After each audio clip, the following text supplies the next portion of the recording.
Bonsoir à tous. La maire de Paris, Anne Hidalgo, a été reçue ce jeudi par le président Alassane Ouattara. Elle est dans la capitale économique ivoirienne dans le cadre du séminaire sur les stratégies municipales de lutte contre le VIH-Sida organisé ici à Abidjan par la ville de Paris. Viviane Aïma. Initiatrice du séminaire sur les stratégies municipales de lutte contre le VIH-Sida destiné aux villes africaines francophones, qui s'est ouvert ce jeudi 23 mars ici à Abidjan, la ville de Paris et sa maire, Anne Hidalgo, qui a été reçue ce jeudi par le président de la République, Alassane Ouattara, au palais présidentiel. La maire de Paris n'a pas caché son admiration pour le président de la République, Alassane Ouattara.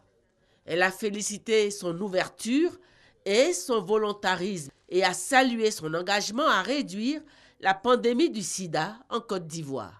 Un grand président, un grand ami de la France qui porte avec beaucoup de volontarisme et aussi d'humanité les grands défis qui sont ceux, pas simplement de la Côte d'Ivoire, mais aussi de l'Afrique et plus largement de toutes celles et ceux qui sont attachés à la démocratie, attachés à faire grandir aussi le bien commun, le bien-être de nos concitoyens. Donc c'est un grand honneur que d'avoir pu le rencontrer.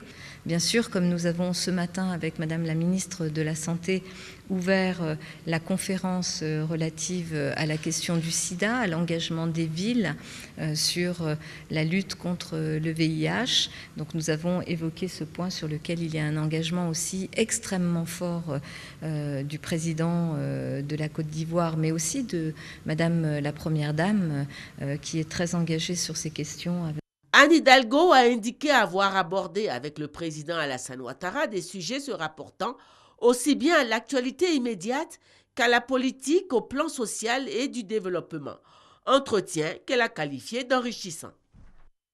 Le séminaire international sur les stratégies municipales de lutte contre le VIH-Sida s'est effectivement ouvert ce jeudi, ici à Abidjan.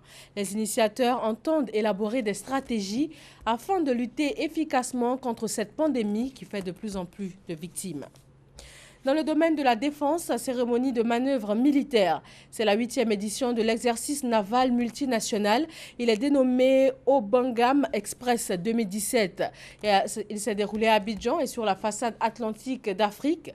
Une trentaine de pays participent à ce grand exercice militaire. La cérémonie d'ouverture à Abidjan a lieu à la base navale de Lokodro. En Belgique, un Français a été arrêté dans le centre d'Anvers après avoir essayé de foncer dans la foule. Plusieurs armes dont un fusil ont été découvertes dans son véhicule. Cet incident intervient au lendemain de la commémoration du premier anniversaire des attentats qui ont frappé Bruxelles en 2016. Et ce même jour, un attentat à Londres a été revendiqué par Daesh, dans lequel 3 personnes sont mortes, dont 2 fauchées par un véhicule 4x4. En Égypte, 10 militaires ont été tués ce jeudi dans 2 attentats dans le centre du Sinaï. 15 terroristes ont été tués. Depuis 2 semaines, l'armée a lancé une vaste opération visant une région qui sert de refuge aux membres du groupe État islamique du Sinaï. Les opérations militaires continuent sur place. Une note triste pour terminer ce Flash Info ici en Côte d'Ivoire. L'ex-chef d'état-major des armées, le général Mathias Doué, est décédé ce jeudi à l'âge de 71 ans. Merci de votre attention. Très bonne fin de journée à tous sur RTI 1.